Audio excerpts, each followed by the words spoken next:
മറ്റുള്ളവരെ മനസ്സിലാക്കാതെ വിമർശിക്കുന്നതിന് മുൻപ് നിങ്ങളുടെ വാക്കുകൾ, പ്രവൃത്തികൾ, സ്വഭാവം എന്നിവ സ്വയം വിലയിരുത്തുക. ചിലതൊക്കെ നമുക്ക് നഷ്ടപ്പെടുമ്പോൾ പ്രതീക്ഷിക്കാതെ മറ്റു ചിലതൊക്കെ നമ്മെ തേടി വരും. അതാണ് ജീവിതം. രക്തബന്ധമല്ല, വിശ്വാസമാണ് യഥാർത്ഥ ബന്ധം.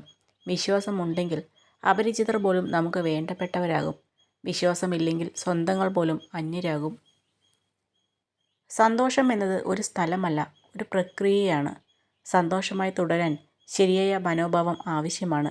അസന്തുഷ്ടിയുടെ പ്രാഥമിക കാരണം ഒരിക്കലും സാഹചര്യമല്ല, അതിനെക്കുറിച്ചുള്ള ചിന്തകളാണ്.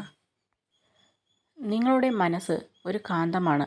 അനുഗ്രഹങ്ങളെക്കുറിച്ച് ചിന്തിക്കുമ്പോൾ നിങ്ങൾ അനുഗ്രഹങ്ങളെ ആകർഷിക്കുന്നു. പ്രശ്നങ്ങളെക്കുറിച്ച് ചിന്തിക്കുമ്പോൾ നിങ്ങൾ പ്രശ്നങ്ങളെ ആകർഷിക്കുന്നു. എല്ലായ്പ്പോഴും നല്ല ചിന്തകൾ വളർത്തിയെടുക്കുകയും പോസിറ്റീവായി തുടരുകയും ചെയ്യുക. നിങ്ങളുടെ ജീവിതത്തിൽ സംഭവിച്ചതും ഇനി സംഭവിക്കാൻ പോകുന്നതുമായ എല്ലാ കാര്യങ്ങളും നിങ്ങൾ എടുക്കുന്ന തീരുമാനങ്ങളുടെ പ്രതിഫലനമാണ്. നല്ല കാര്യങ്ങൾ സംഭവിക്കണമെങ്കിൽ നല്ല തീരുമാനങ്ങൾ കൈക്കൊള്ളുക. നിങ്ങൾക്ക് സമാധാനം ലഭിക്കും. ചില നേരം പറയുന്നതാരും കേൾക്കാറില്ല, കേൾക്കുന്നതാരും പറയാറുമില്ല. എന്നാൽ പറയാത്തത് കേൾക്കാനും കേൾക്കാത്തത് പറയാനും മനുഷ്യരോളം മിടുക്ക് മറ്റാർക്കുമില്ല. തെറ്റിദ്ധാരണകൾ എന്നത് അറിയാതെ എയ്ത അസ്ത്രം പോലെയാണ്. യാഥാർത്ഥ്യങ്ങൾ തിരിച്ചറിയുമ്പോഴേക്കും കുറേ മനസ്സുകളെ മുറിവേൽപ്പിച്ച് അത് മുന്നോട്ട് പോയിട്ടുണ്ടാവും. നീ എത്രത്തോളം അയാളെ സ്നേഹിച്ചോ അത് മറ്റൊരാൾ വഴി നിനക്ക് കിട്ടും. നിന്നെ അയാൾ എത്രത്തോളം വേദനിപ്പിച്ചോ അത് മറ്റൊരാൾ വഴി അയാൾക്കും കിട്ടും. ചിലർ വാക്കുകൾ കൊണ്ടും ചിലർ പ്രവൃത്തി കൊണ്ടും ചിലർ മൗനം കൊണ്ടും വേദനിപ്പിക്കുന്നു. എന്നാൽ ഏറ്റവും വലിയ വേദന നമ്മൾ അവരെ വളരെയധികം വിലമതിക്കുമ്പോൾ ആരെങ്കിലും നമ്മെ അവഗണിക്കുന്നു എന്നതാണ്. ഒരു സാഹചര്യം മാറ്റാൻ നിങ്ങൾക്ക് കഴിയുന്നില്ലെങ്കിൽ അതിനെക്കുറിച്ചുള്ള നിങ്ങളുടെ ധാരണ മാറ്റുക. ഓർക്കുക, നിങ്ങളുടെ സമ്മർദ്ദത്തിൻ്റെ ഭൂരിഭാഗവും നിങ്ങൾ പ്രതികരിക്കുന്ന രീതിയിലാണ് ഉണ്ടാകുന്നത്, ജീവിത രീതിയിലല്ല. അവർ നിങ്ങളെ ബഹുമാനിക്കുന്നുവെങ്കിൽ അവരെ ബഹുമാനിക്കുക. അവർ നിങ്ങളെ ബഹുമാനിക്കുന്നില്ലെങ്കിലും അവരെ ബഹുമാനിക്കുക. മറ്റുള്ളവരുടെ പ്രവൃത്തികൾ നിങ്ങളുടെ നല്ല പെരുമാറ്റത്തെ ബാധിക്കാൻ അനുവദിക്കരുത്. കാരണം നിങ്ങൾ മറ്റുള്ളവരെയല്ല, നിങ്ങൾ നിങ്ങളെ തന്നെയാണ് പ്രതിനിധീകരിക്കുന്നത്. 3 തരം ആളുകളെ ഒരിക്കലും മറക്കരുത്. നിങ്ങളുടെ പ്രയാസകരമായ സമയങ്ങളിൽ നിങ്ങളെ സഹായിച്ചവർ. 2 നിങ്ങളുടെ പ്രയാസകരമായ സമയങ്ങളിൽ നിങ്ങളെ ഉപേക്ഷിച്ചവർ. 3 നിങ്ങളെ ബുദ്ധിമുട്ടുള്ള സമയങ്ങളിൽ ആരാണ് തള്ളിക്കളഞ്ഞത്. ജീവിതത്തിൽ എന്തൊക്കെ ഉണ്ടായാലും ഒന്നിലും തൃപ്തി വരാത്തവരാണ് നമ്മൾ. നമ്മുടെ ജീവിതം മറ്റുള്ളവരുടേതുമായി താരതമ്യം ചെയ്യുമ്പോൾ മനസ്സിൻ്റെ സ്വസ്ഥത നഷ്ടപ്പെടുന്നു. നമ്മൾ എത്ര ശ്രമിച്ചാലും അവരാകാൻ നമുക്കോ നമ്മളാവാൻ അവർക്കോ കഴിയില്ല എന്നതാണ് സത്യം.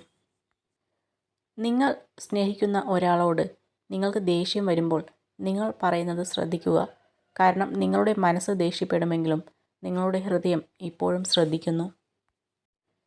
ഒരു വ്യക്തി നിങ്ങളോട് പ്രണയത്തിലാണെങ്കിൽ ആഴമുള്ളതും സംസാരിക്കാൻ പ്രയാസമുള്ളതുമായ കാര്യങ്ങൾ അവർ നിങ്ങളോട് തുറന്നു പറയാൻ തുടങ്ങും. സന്തോഷവും ദുഃഖവും രാത്രിയും പകലും പോലെയാണ്.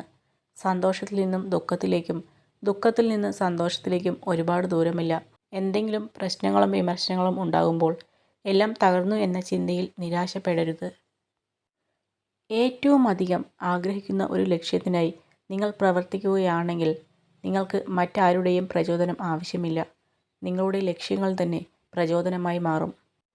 ഒരു വ്യക്തി തന്നേക്കാൾ കൂടുതൽ മറ്റുള്ളവരെക്കുറിച്ച് ചിന്തിക്കുമ്പോൾ മാത്രമാണ് സമ്മർദ്ദവും വിഷാദവും അസ്വസ്ഥതയും ഉണ്ടാകുന്നത്.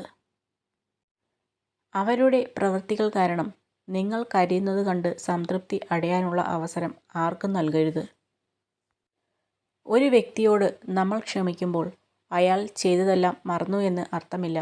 ക്ഷമിക്കുക എന്നത് നമ്മുടെ കടമയാണ്. ഓർത്തു വയ്ക്കുക എന്നത് നമ്മുടെ മുൻകരുതലും. ഒരവസ്ഥയും സ്ഥിരമല്ല. ജീവിതത്തിൽ എല്ലാ വഴികളും അടഞ്ഞെന്ന് വിശ്വസിക്കുമ്പോഴും രക്ഷപ്പെടാൻ ഒരു വഴി നമ്മെ തേടി എത്താതിരിക്കില്ല. ഒരാളെ വേദനിപ്പിക്കാൻ നമുക്ക് കഴിയും, വേദന മാറ്റിക്കൊടുക്കാൻ നമുക്ക് കഴിയില്ല. അതുകൊണ്ട് കാര്യമറിയാതെ ദേഷ്യപ്പെടരുത്. വാക്കുകൾ കൊണ്ട് ആരെയും വേദനിപ്പിക്കരുത്.